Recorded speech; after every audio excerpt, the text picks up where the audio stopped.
Et on vous parle aujourd'hui de la vente à domicile. Elle est en pleine augmentation ces dernières années. Elle reprend de la vigueur, manière d'acheter plus conviviale, plus participative.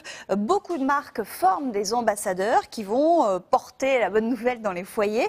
Mais est-ce vraiment une bonne solution cette vente à domicile? Quelles sont les garanties? Avant d'en parler, premiers éléments de réponse avec Sybille Véron et Jenny Cotillard.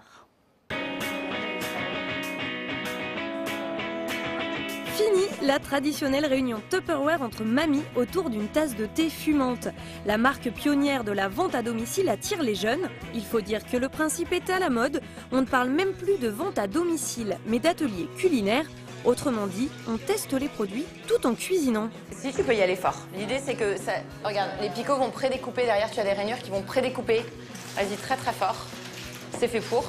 Faire essayer le produit pour donner envie aux consommateurs de l'acheter, c'est le concept de la vente à domicile.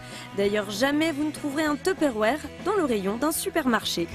Il n'y a pas pire que j'ai acheté un produit quelconque, d'une marque quelconque, je m'en sers une fois, je m'en sers deux fois, et puis ensuite je le mets, il est au fond du placard, ou il est dans le sous-sol, ou à la cave, parce qu'on a acheté, on a investi, et on n'a pas rentabilisé. La fidélisation de notre clientèle se fait comment ?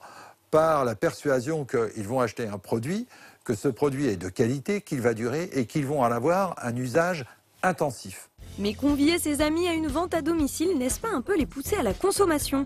Au contraire, on se tourne volontiers vers ses proches, car eux n'ont a priori aucun intérêt à vous vendre n'importe quoi. On voit clairement que le média auquel font le plus confiance les consommateurs, ce sont les recommandations de leurs proches à 92%, et viennent ensuite les recommandations qu'on peut trouver sur les sites internet.